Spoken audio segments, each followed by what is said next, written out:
امیدوارم که حال همگی خوب باشه.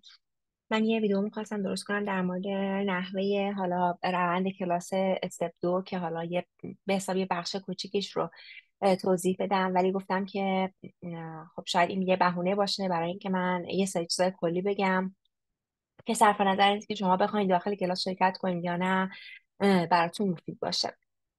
بچه من قبل از اینکه حالا برم دنبال اینکه گفتم در واقع توضیح کلاس بدم، میخوام یه سری چیزایی بگم راجع به چی، راجع به اینکه راجع به خوندن دو استیکی چه چیزی مهم هست، چه کار کنیم. یه سری چیزای کلی هست که خب من توی سری ویدیوهای قبلیم گفتم و توی حالا پیام‌های صوتی قبلیم گفتم و فکر نمی‌کنم دیگه دلیلی باشه الان مجدد بهش اشاره کنم. ولی یه سری چند چیز میخوام حتما صحبت کنم.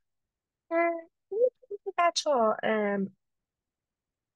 وقتی که خب ما از اول وقتی میخواد یه کاری بکنه، همیشه من میگم از چندین نفر، از حداقل سه چهار نفر که براتون ریلایبل هستن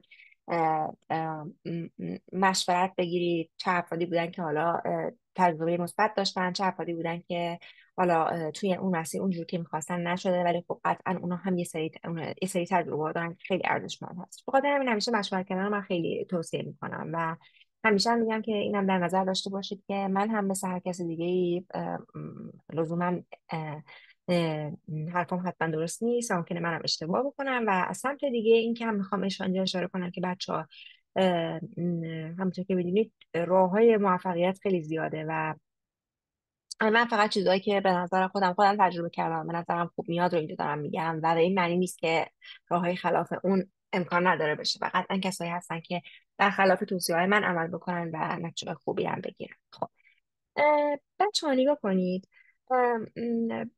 دیگه از کسی سوال میکنید در مورد اینکه چجوری بخونیم، چی بخونیم، چقدر بخونیم، چند تا چیز رو میخوام توجه داشته باشید. جز اینکه یکی اینکه اول همیشه در نظر بگیرید که چقدر اون فرد ریلایبل هست و دیگه اینکه امتحانش رو کی داده. اه، م، این خیلی مهم هست بچه ها.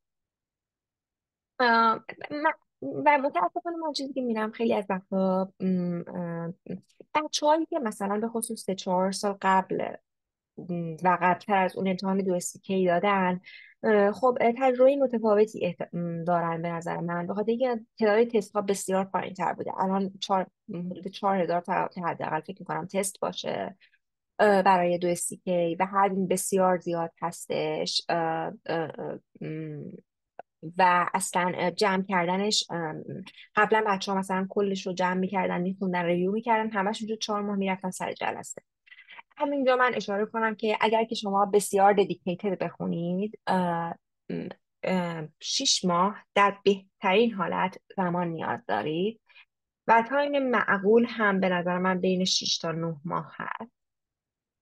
اه، آم، اینجا میخوام یه چیزی اشاره کنم بچه ها. ببینید این در مورد تایمی هست که شما نیاز دارید برای خوندن. حالا دوباره این برای اینه که شما برای نمره بالا، من دارم راجع به خوندن برای نمره بالا صحبت میکنم. وقتی شما از کسی نظر میپرسید که چجوری بخونید، چی کار بکنید، چی بخونید، همیشه باید بدونید که شما دنبال چه نمره‌ای هستید و اون شخص که داره راهنمایی میکنه برای گرفتن چه نمره‌ای داره شما رو راهنمایی میکنه. خب این خیلی مسئله مهمی هستش.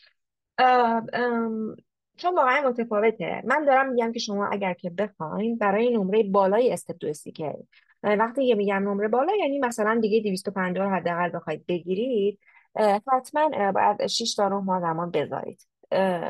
و و همیشه عقیده دارم آدم باید نباید ایدئال گرایانه حرف بزنه، باید چیزی باشه که در عمل بشه انجام داد و به نظر من این در عمل قابل انجام هست. خب بعد اینکه مسئله دیگه که میخوام بگم چطور تو استپ دو CK آیا یه سوالی همیشه هست، سوال یوورد، اینکه یوورد بخونیم، فرست اید بخونیم، انبوس بخونیم، NBME بزنیم، DMS بزنیم و هزار تا چیز دیگه. بچه نگاه کنید، مثل همیشه مثل استپ یک یوورد و فرست اید اسنشیالن. فرست اید که میگم فرست اید استپ یک، من اصلا راجع به فرست اید استپ دو سیکی صحبت نمی کنم. استپ دو سیکی فرست ایدش رو سراغش نرید، من اصلا توصیه نمیکنم. خب فریس ایدو استپ یک و یوورد دو استیکه بچه ها more than enough. منتها شما چیزی که نالجی که نیاز دارید برای اینا کافیه. شما شما با دونستن همین مطالبی که در این دو تا رفرنس موجود شده، نالج این که بتونید نمره بالا 250 رو بیارید دارید قطعا. منتها منتها هر کدوم از این امتحانات یو اس ام ال دو تا مسئله مطرح هست بچه ها. یکی بحث نالج مطرح میشه و یکی بحث چی؟ املاش هم اشتباه نوشتم. مهم نیست، املاش اشتباه. یکی بحث نالج مطرح میشه و یکی هم بحث اسکیلز مطرح میشه.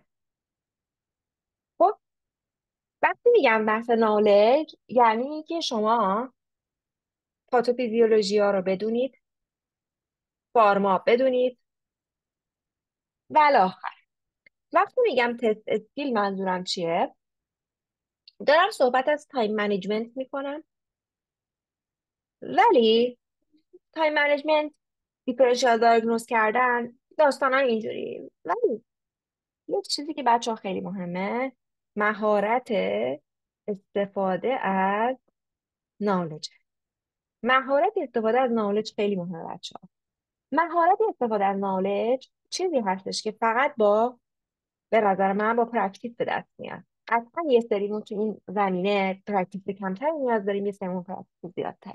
خب این خیلی مسئله مهمی هستش. خب برمیگردیم بچه ها، ببینید شما م، من به عقیده من، نظر شخصی من بچه ها، خب برای من اینطور بود. خب مطمئنم برای یه عده اینطوری نیست. برای من اینطور بود که من مطمئنم اگر فقط یوورد رو میدادم نمره بالای 250 نمیگرفتم، به خاطر اینکه اسکیل تستنیم اونجور که باید رشد نکرده. من نالجش رو به نظر خودم واقعا نالجش اوکی، نالج اوکی بودم، چون پرسید استپیکم رو خیلی خوب خونده بودم، استبانم رو خیلی خوب خونده بودم و علیرغم حالا فاصله که افتاده بود هیچ مشکلی باش نداشتم و اصلا حفظ بودم همشو همچنان. ولی مشکلی که داشتم بچه چی بود؟ استفاده از نالج توی سری تستا جواب و اطلاعاتش رو داشتم غلط میزدم و توی این استپ دوستی که این قضیه خیلی به چشم میاد، به خاطر که تایم خیلی محدوده. تسلط باید بر روی مطلب بسیار زیاد باشه و بدونی که کجا رو باید چه مطلبی چجوری استفاده بکنی. خب حالا چیزی که به من در این زمینه کمک کرد این بودش که این MBME ها رو که زدم بعد از دور اول. MBME که اصلا بحثی توش نیست، همیشه MBME ها کمک کنندن، عالیان.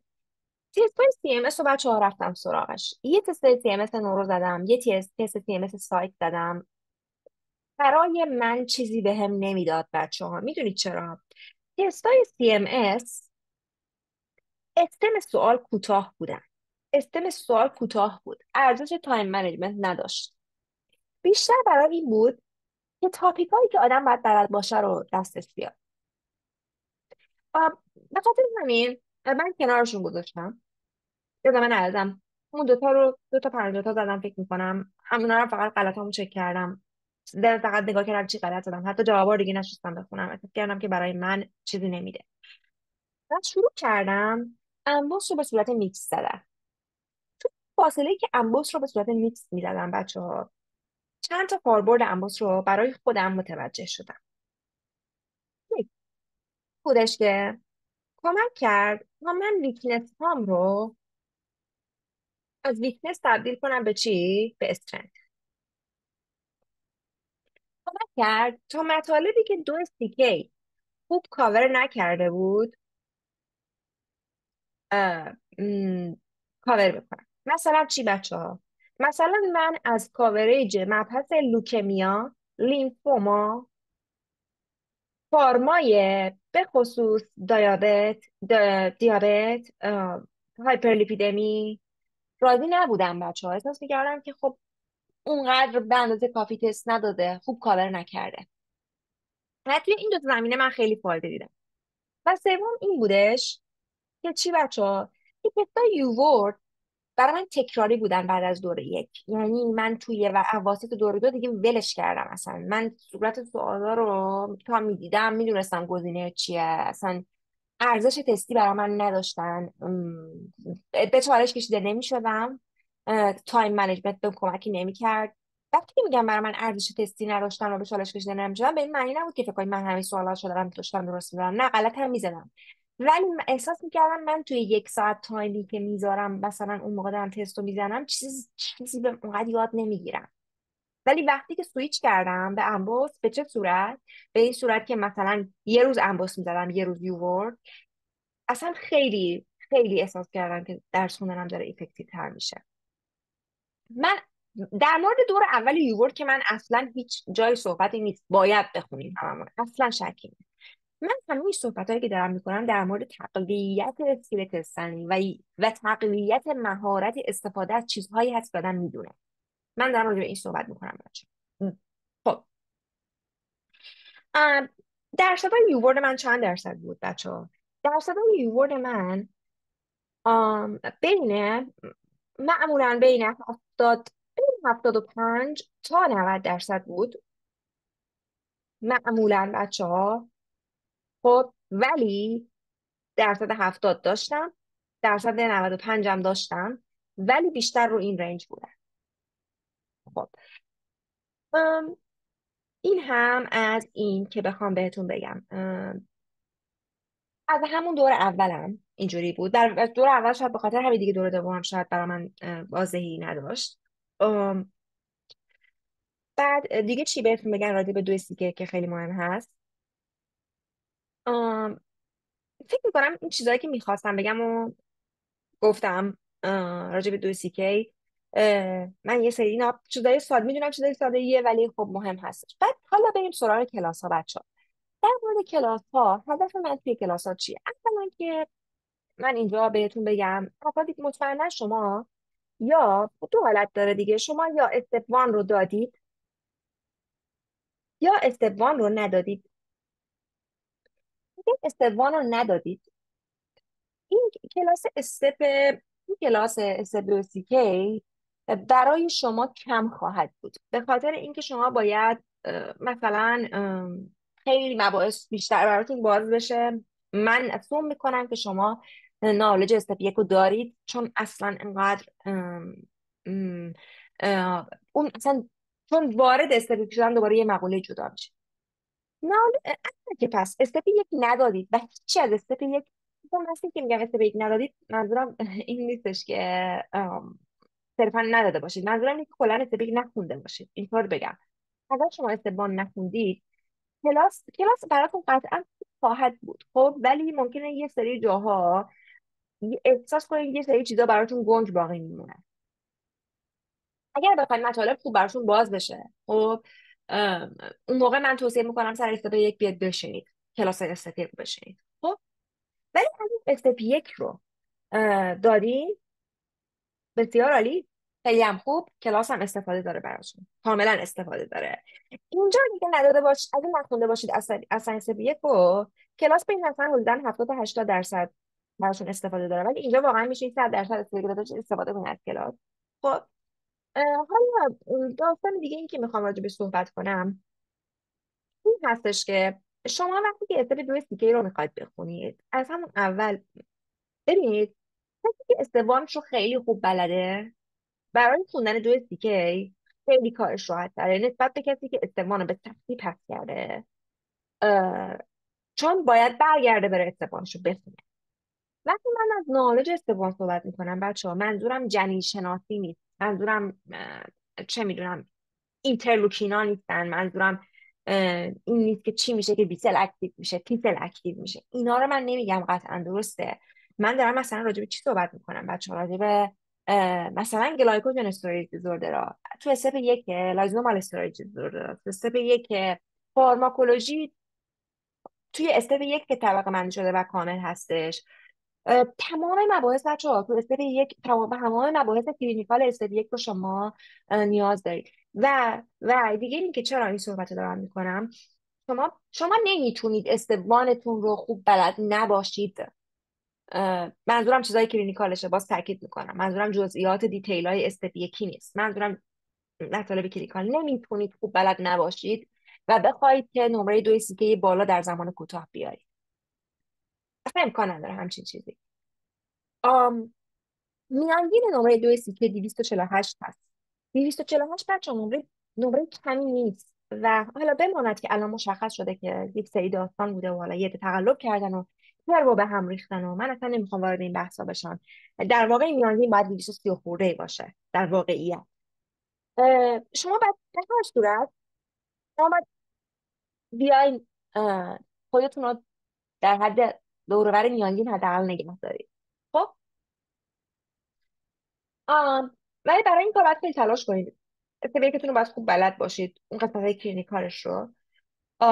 ولی مستلزم هسته که میگم استبیک خوب خونده باشید. ولی حالا بچه ها، من کلاس استپ دو که میخوام بیشتر روی این قضیه کار کنم که یک یک نگاه دیگه به شما بدم.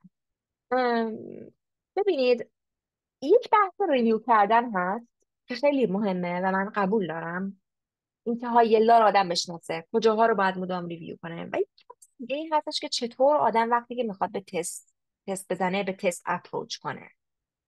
چطور آدم بتونه بیماری ها رو تو تست سریع از هم افتراق بده. خب یه جاهای این مسئله تریکی میشه و من هدفم این هستش که توی این مسئله به شما کمک کنم که بتونید که بتونید اون تفسیر و تحلیلتون رو قوی تر کنید تا تا به حساب سوالایی که دارید تو گزینه میدونید راحت تر برید جلو و با انرژی کمتری در واقع این مسیر رو طی کنید. هدف من از این کلاس 2 CK اینطوری هستش بچه.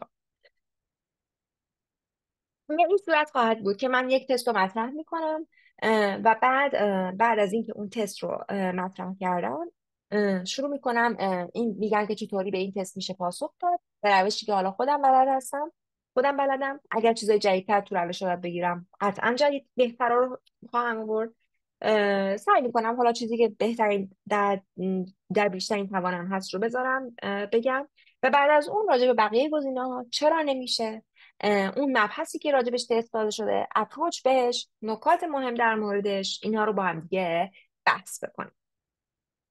من اینجا یه تستی میارم. تست خیلی تست ساده ایه، واقعا چیز پیچیده ای نداره، مبحث ساده ایه.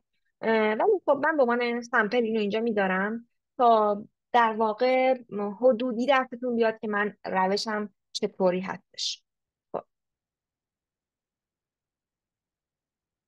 سر کلاس به شما 2 دقیقه یا 90 ثانیه به شما وقت میدم. شما تست رو میخونید و هر چیزی که بخوام توضیح بدم با تست شروع میکنید. شما تست رو میخونید، توی ذهنتون میوت خواهید بود، تو ذهنتون جواب رو پیدا میکنید، جواب رو تو صفحه چت حالا مینویسید جوابی که به نظرتون میاد و من بعد از اون شروع میکنم جواب رو میگم و روی سوال توضیح میدم. حالا بیایید بچه ها، من اینجا این تست رو میخوام جواب بدم. حالا هم شما با نحوه درس دادن من آشنا میشید و همین که خب بالاخره امیدوارم که یه جنبه آموزشی هم داشته باشه و حالا ده حتی اگه کلاس هم نخواهید بیاد یه کمک هر چند کوچیک براتون باشه. خب بچه ها، اگر حالا میتونید حتی این ویدیو رو الان استاپ کنید، تست رو بخونید ببینید. من یه چیزی بگم، آیا برای بچه های استفی خوبه این کلاس ها؟ قطعا خوبه، قطعا خوبه.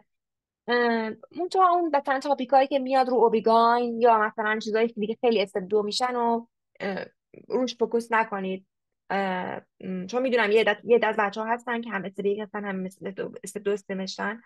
ولی قطعا کمک میکنه و فکر نکنید که یه چیز ماورایی خاصی قرار تو استپ دو باشه که به درد بچه های استپ یکی که دارید الان ممکنه ویدیو رو گوش کنید نخوره. نه اینطور نیست. یک سری تاپیک های خاصی هست که استپ دویی هست و من سر کلاس بهش اشاره میکنم همونجا که این مال استپ دو بچه های استپ یک جدی نگیرید. خب حالا لطفا این ویدیو رو پاس کنید. این سوالی هست که بچه های استپ یک هم باید بتونن جواب بدن قطعا. فرقی نمیکنه تو همه استپا این سوالی که مال همه استپا میشه استفاده کرده ازش. سوال ساده هم هست، پاس کنید بخونید و جواب بدید. حالا میریم سراغ تست. همونطور که میدونید اول میخوایم تست رو بخونید. تست رو چجوری بخونید؟ یه تست کوتاهیه. خوندنش واقعا چالش برانگیز نیست، سریع جمع میشه. ولی به صورت کلی ما گفتیم میان چیکار میکنیم بچه ها؟ سوال آخر رو میخونیم، جمله آخر سوال رو میخونیم. از ما چی میخواد؟ علت اسپلینومگالی رو میخواد. خب گزینه ها رو نگاه میکنیم. خب بیماری نیست، در واقع یه ترم کلی از علت پشتش نوشته. خب بعد نگاه میکنیم یه پسر 3 ساله است. خب یه ذره میایم عقب‌تر، میایم تو لب دیتا. این روش خوندن تسته. تستای بلند رو کوتاه رو بچه‌ها لازم نیست حتی لزوما این کارو بکنید، ولی من دارم اسیوم میکنم که ما داریم یه تست بلند میخونیم و میخوایم سریع جواب بدیم. خب این پی دی اف راوند اریتروسایتیه که سنترال پالر نداره. دیگه چی میبینیم؟ خب MCV 76، هموگلوبین 8.5، جاندایس، اسپرین لمس میشه. بعد بعد ببینید وقتی که تست رو میخونید، تستی که بلنده و شما میخواید سریع جواب بدید، تا آخر نرید، بر نگردید. هر جا که به تشخیص رسیدید، هر جا که به تشخیص رسیدید استوب میکنید، جواب سوال رو میزنید. ولی من الان دارم همینجور میرم عقب، در نظر میگیرم که ما میخوایم کلا با هم دیگه اینجا ریویو کنیم. خب جاندایس. خب حالا مریض با چه اومده؟ 5 روز هیستوری چی داره؟ جاندایس رو داره و م، توی 2 ماه گذشته شورتنس آف برث. خب بچه‌ها ببینید، ما وقتی که سوال رو میخونیم اسپرینومگالی، همین اینجا در عقب‌گری که داریم میکنیم راوند اریتروسایت و لک سنترال پالور، اینجا باید متوجه بشید چیه این؟ استروسایته به احتمال بسیار بالا. همینجا تو ذهنتون میگید که استروسایت کجا میبینم؟ autoimmune hemolytic آنمیا، hereditary اسپروسایتوزیس، اینجا که خصوص همولیز داشته باشیم. خب بعد می‌بینید یافته‌های بعدی هم کاملا میکنس، یعنی کاملا میخوره بهش. آنمی که هموگلوبین پایین داره، اسپرینومگالی داره، زردی داره، کاملا یافته با همولیز بچه. این پسر 3 سال است. پس باید دنبال پاتولوژیایی باشیم که تو سن پایین دیده میشه. خب بچه‌ها ببینید، من دیگه این داده ها همین قدره، هیچ داده اسپسیفیکی نداده، هیچ پس مدیکال هیستوری نداده، هیچ سابقه، هیچ اکسپوژر با هیچی نداره. خب تشخیص با توجه به سن قطعا هردیتری استروسایتوسیسه، ولی ممکنه به من بگید که چرا آتو ایمیون همولایتیک آنیمیا نیست. من به شما میگم که چی؟ میگم که آیا این بچه اکسپوژر به داروی خاصی نداشته، عفونت وایرال هیچی راجبش ننوشته، مالیگنانسی ها مثلا مثل مثل سی ال اینا اصلا بهش نمیخوره. بس تشخیص میگم هردیتری اسپروسایتوسیسه. خب بیشتر یعنی به این سمت آدم فکر میکنه. فکر میکنیم اوکی اصلا هردیتری اسپروسایتوسیس یا هر همولایتیز دیگه چرا اسپرینومگالی ایجاد میشه؟ به خاطر اینی که یک مقدار زیادی هموگلوبین آربیتیلیز میشه توی خون، یک مقدار زیادی آربیتی حالا توی اینتراواسکولار اکستراواسکولار لیز میشه و حال باید اسپرین باید اینا رو همه رو جمعشون کنه، پاکسازی کنه. پس اسپرین کارش زیاد میشه. چرا؟ چون که میدونیم یکی از کارهای اسپرین اینه که آربیتی های بدشکل رو برمیداره، ماکروفاژاش میگیرن، میبلن، سیستم رو پاک میکنن که برنگردن اینا تو خون. پس اینجا اسپرین کارش زیاد میشه و به خاطر اینکه خیلی باید، در واقع به خاطر اینکه کارش زیاد میشه، در نتیجه کاری که باید زیاد بکنه و اون همه آر بی سی که اونجا باید از پسشون بر بیاد، این مسئله اتفاق میفته و جواب من میزنم ورک هایپرتروفی. ولی شما ممکنه به من بگید که این گزینه های دیگه چی؟ من میگم جواب همینجا داشته باشید. بیایید یه اپروچی با هم بکنیم به اسپرینومگالی.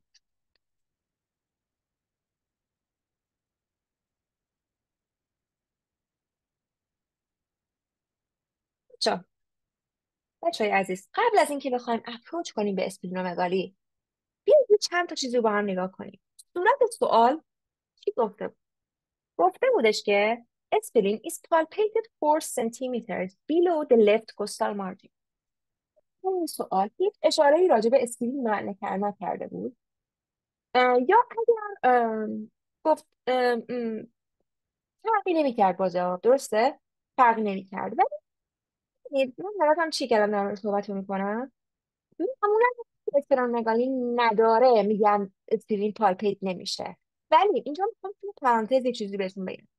چون گفتم اسپرین پالپیت نمیشه، ولی شما شک بالینیتون قویا به نفع کاندیشنی هست که اسپرینومگالی میده گول نخورد. چرا؟ باید اتلیست 40% افزایش سایز بده تا پالپبل بشه توی لمس فیزیکال اگزم. و مهمترین روش در واقع قطعی کردن اینکه مریض آیا واقعا اسپلینومگالی داره یا نه این هستش که ایمیجینگ انجام بشه. بدون با فیزیکال اگزم نمیشه اسپلینومگالی رو رول اوت کرد. خب میشه رولینگ کرد ولی نمیشه رول اوت کرد. خب حالا پس این به خاطر همین وقتی که مریضی این فکس مونونوکلوزیس داره و مثلا میخواد بره بعد از ابتلا بیماری هم مثلا 4 هفته گذشته میخواد بره کانتکت اسپورت انجام بده، بهش نمیگیم 4 هفته گذشت برو انجام بده، میگیم اول میری سونا میکنی، توی سونا کانفرم بشه که اسپیرولومگالی دیگه نداری، اون موقع به اجازه میدیم بری کانتکت اسپورت. خب حالا یه سوالی که مطرح میشه، م، حالا اگه بیشتر از 40% افزایش سایز پیدا کنه اسپرین، پس یعنی ما قابل لمس هست برامون. بهتون میگم نه بچه ها، ممکنه که بیشتر از 40% افزایش سایز داشته باشه بازم شما تو فیزیکال اگزم نتونید اسپرینومگالی رو کشف کنید. چرا؟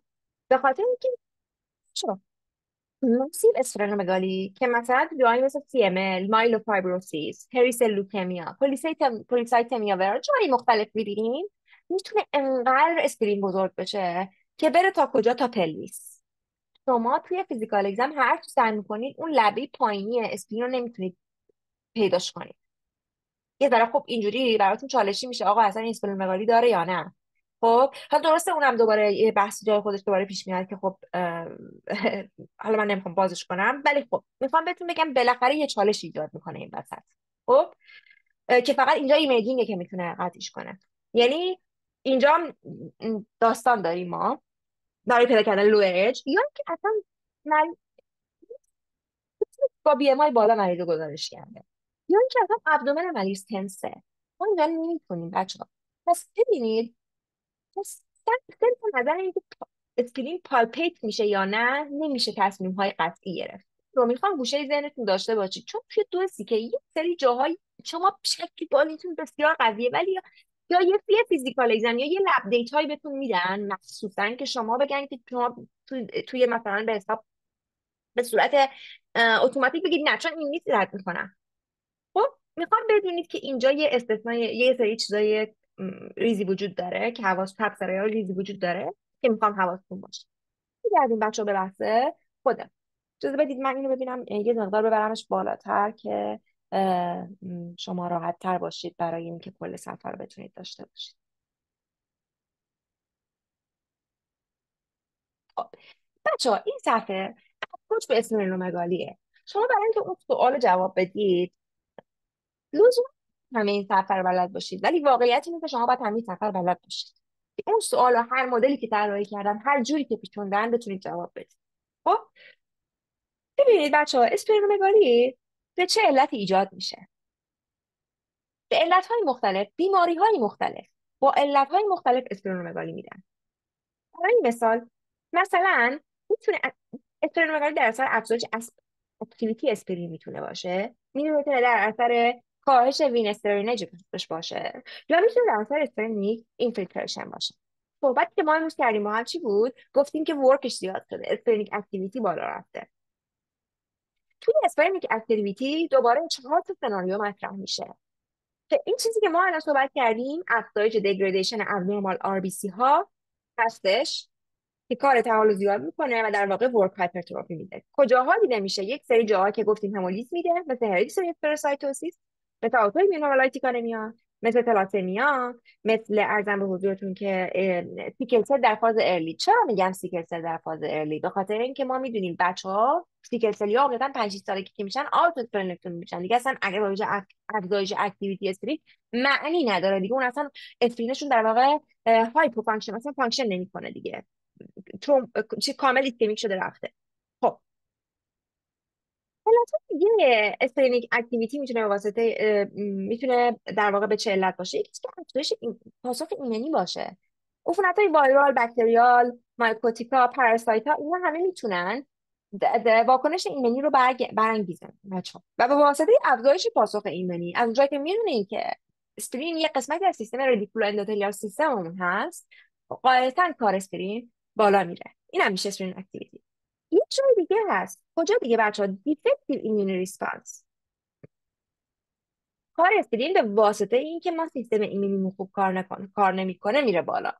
و جای دیگه چیه بچه ها؟ پاسخ جبرانی برای این چیه؟ برای هماتوپویسیس که تو اسپرین انجام میشه، بخاطر که بون مرو وقتی که خوب کار نکنه، بون مرو خوب کار نمیکنه، تحال به صورت جبرانی میاد جاش خون بسازه. بعد مثلا کجا؟ مثلا مایرو فایبروسیس میتونه باشه، مثلا میتونه هاچکین باشه، نان هاچکین باشه، ریدیشن باشه، لوکمی باشه و علتهای متعدد. حالا اسپلنومگالی چی میتونه باشه؟ وینس درینش کم بشه. مثل چی؟ مثل کاندیشن هایی که پورتال هایپرتنشن میدن. چرا پورتال هایپرتنشن؟ چه کاندیشن هایی؟ سیروز داریم، هپاتیک وین ترومبوزیس داریم، اسپلنیک وین ترومبوزیس داریم، پورتال وین ترومبوزیس داریم و یا چی بچه‌ها؟ شیستوتومیاسیس داریم. خب و دیگه چی میتونه باشه؟ اسپلنیک اینفیلتریشن میتونه باشه. یعنی چی؟ یعنی اینکه در واقع در واقع یک سری عواملی باعث بشن که کار اسپرین کلا ساپرس بشه و مثلا مثلا به فرض اونجای متاستازی اتفاق بیفته و اون حجم اسپرین رو زیاد کنه به واسطه متاستاز اونجا، اسپرین رو بزرگ کنه، لوکمی اتفاق بیفته بچه ها، هامارتوما باشه، یا اینکه بیماری های پسر مثل چی؟ مثل نیمن پیک که سوال میاد، خیلی دوست دارن سوال بدن بچه ها. نیمن پیک هپاتو اسپرینومگالی میده و همین هپاتو اسپرینومگالی نیمن پیک هست که کمک میکنه ما بتونیم از تایساکس استراحتش بدیم، که چون تایساکس اسپرینومگالی نمیده. من همینجا این اشاره کردم چون نکته بسیار مهمی هستش و تست نداشت. بیماری گاشر هستش، آمیلویدوسیس هستش، هرلر و حالا سایر میکروپالیت. پس تمام این علت ها وقتی ما به اسپرینومگالی بچه ها فکر میکنیم باید تمام اینا رو بدونیم. باید بدونیم که هر کدوم هم باید بدونیم تو ذهنمون چه مکانیزمی پشتش هست. وقتی که این رو بدونیم، اون تست دیگه آوردن مثل آب خوردن سریع میزنیم. خب بعد بیاید با هم دیگه بقیه گزینه‌های اون تست رو با هم دیگه نگاه کنیم. گزینه‌های تست چی بود؟ گفتش که پاسیو وینس کانجستشن. روی همین نمودار بچه‌ها میرم جلو. پاسیو وینس کانجستشن با هم دیگه خوندیم. خب گفتیم مثالاشو با هم دیگه خوندیم. بعد ممکنه باشه علائمش میخورد، نه مثلا جاندایس داشت، فتی داشت، آنمیا داشت، ولی بچه ها اسید وینس کاندیشن اگه باشه، مثلا به واسطه حالا سیروز باشه، خب چه اتفاقی میفته بچه ها؟ آنمی که به واسطه لیور دیزیز هست، MCV نورمال یا بالا هست، MCV پایین نیست. توی PBS اونا آکاندوسایت یا تارگت سل میبینیم، اسپروسایت نمیبینیم. اسپروسایت خیلی پرته براش، گزینه رد میشه. یا در مورد گزینه بی، رتیکولار اندوتلیال هایپرپلیژیا. خب اول بگیم بچه ها رتیکولار اندوتلیال هایپرپلیژیا که اینجا میگیم یعنی چی بچه ها؟ ببینید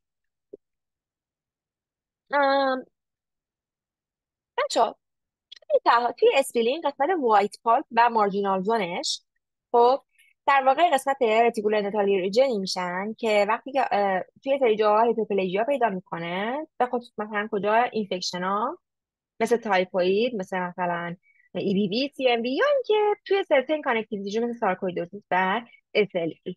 ولی ما توی هرزی هسپروسایتوسیس ما میدونیم که اونجا هیچ ارتباطی به هیچ کدوم از این این علت ها نداره. بچه ببینید اونجا در واقع ما میدونیم که نه داستان اینفکشن اونجا مطرح بود و نه داستان کانکتیو تیشو اونجا مطرح. ببینید اه، اونجا توی اون متن سوال یه کلوب واضح داده اسپروسایته، همونجا اپروچ میکنیم میگیم اسپروسایت. ما میدونیم اینجاها اسپروسایت مفهومی نداره اصلا.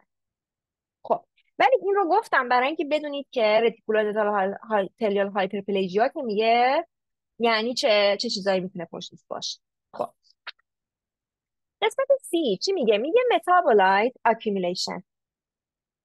متابولایت accumulation باشه خب در واقع ببینید هیچ کلویی به ما نداده توی استم که مثلا بخوایم ببینیم که مثلا مثلا گاشره، مثلا نیمن پیکه، مثلا یا بیماری دیگه، هیچ کلویی نداریم که بخوایم بریم سراغش. و توی پی بی اس هیچ کدوم از اونها هم اسپروساید نمیبینیم. خب و در مورد گزینه این که گفته اکسترامدولاری هپاتوپایتیس، گفتیم که چه موقع اتفاق میفته. یه سری جا وقتی که این اتفاق میفته یه سری جا فیزیولوژیکلی نورمال کاره، نه یه پدیده فیزیولوژیکه که اسپرین وارد این کار بشه، مثلا توی دیولپمنت جنین، مثلا توی اینفکشن. ولی یه سری جا پاتولوژیک میشه، مثل کجا؟ مثل تالاسمی. بچه ها ممکنه که یادتون بگید که هریدیتوری اسپروسایتوزیس میتونه اسپرینیک هماتوپویسیس بده. خب اگه سیویر باشه من میگم بله درسته، اگه سیویر باشه میتونه، ولی این اتفاق توی یه بچه کم سن و سال نمیافته. این اتفاق برای یه فردی که سنش بالاست میفته. ما گفتیم تو صورت سوال. بعد میگم امیدو چی گفتم؟ گفتم بچه ها شما وقتی که سوال رو میخونید، وقتی که این تهش رو میخونید با گزینه‌ها، اول برید ببینید که چند سالشه، جنسیتش چیه. خب پس این هم بهش نمیخوره و همون گزینه ای که گفته بودیم در واقع کاملا بهش میخوره. ورک هایپرتروفی بچه ها در واقع وقتی که میگیم افزایش سایز رد پالپ هستش. در واقع در واقع چه اتفاقی میفته؟ ماکروفاژ هایی که تو رد پالپ هستن میان آربیتویا رو همینجور میبلعن، اونایی که ابنورمالن دمیج شدن در حالت عادی این کار میکنن. ولی وقتی که دیگه خیلی این اتفاق بیفته و اکتیویتی استرین از یه حدی دیگه بیشتر بره، دیگه منجر میشه به ورک هایپرتروفی. این از داستان این تست بچه ها. من الان چیزی ندارم دیگه بگم، صحبتم تموم شد. برای همتون آرزوی موفقیت میکنم بچه ها. خیلی بخونید، این پرسه راحتی نیست به نظر من، ممکنه برای یه عده راحت باشه ولی من به نظر من هیچ امتحان یو اس راحت نیست. و اساسی ترین چیز این هستش که شما وقتی که دارید استپ یکتون رو میخونید، استپ یکتون رو خوب بخونید و صرفا به عنوان یک پس و فیل بهش نگاه نکنید، چون بعدا توی استپ دو سیکه گیر میکنید. و اگر استپ یک و دو سیکه استپ دو سیکهتون نمرتون پایین باشه، بعدا به احتمال زیاد نیاز پیدا خواهید کرد نمره استپ سه تون بالا بیاد که بتونید جبران کنید و دوباره برای استپ سه شما باید استپ یک و دو تون رو خیلی خوب بلد باشید. پس پیشنهاد میکنم از همین اول استپیکتون رو خیلی خوب بخونید و بدونید که هر انرژی که دارید میذارید صرفا برای یه امتحان پس و فیل نیست، بلکه دارید یه گنجینه، یه نالج و یه لانگ ترم مموری برای خودتون درست میکنید برای همه اگزم‌های USMLE. برای همتون آرزوی موفقیت میکنم بچه ها و امیدوارم که به بهترین ها برسید. موفق باشید.